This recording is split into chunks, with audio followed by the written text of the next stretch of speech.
अशोक खराच्या प्रकरणाच्या नंतर निष्पक्ष चौकशीसाठी रुपाली चाकणकर यांनी स्वेच्छेनं राजीनामा दिला।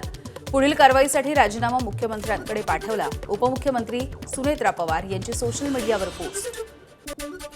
बोंधूबाबा अशोक खरातवरती कठोर कारवाई करा, माजी मुख्यमंत्री उद्धव ठाकरे यांची मागणी। खरातच्या भक्तांवरही कारवाईची ठाकरेंची मागणी। अनेक राजकीय नेते बोंधूबाबा अशोक खरातचे भक्त आहेत। खरातच्या भक्तांची नावं जाहीर करावी, माजी मुख्यमंत्री उद्धव ठाकरेंची मागणी। पाणी खूप मुरलंय अशी ही टीका। फक्त राजीनामा एवढाच भाग नाही तर सह आरोपी करायला पाहिजे, रुपाली चाकणकर यांच्या राजीनाम्यावरती सुषमा अंधारेंची प्रतिक्रिया।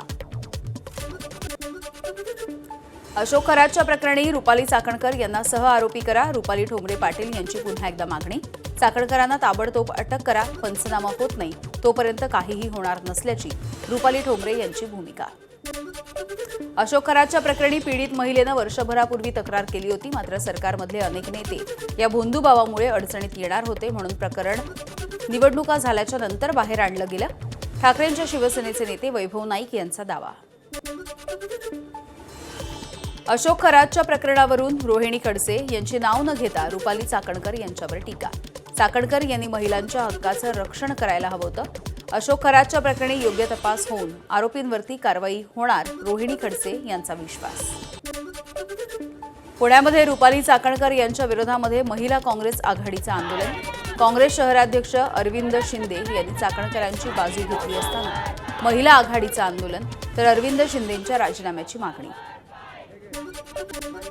अशोक खरातवरती उद्धव ठाकरे सरकारची देखील मेहरबानी।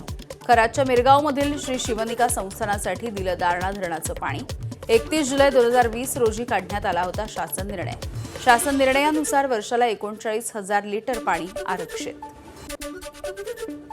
शिवनिका संस्थानाला दिलेलं पाण्याचं आरक्षण रद्द करण्याच्या सूचना। GR का काढण्यात आला, त्यावेळेला नोटिंग फाईलवरती कुणाच्या सह्या आहेत याची चौकशी केली जाईल, जलसंपदा मंत्री विखे पाटील यांची माहिती।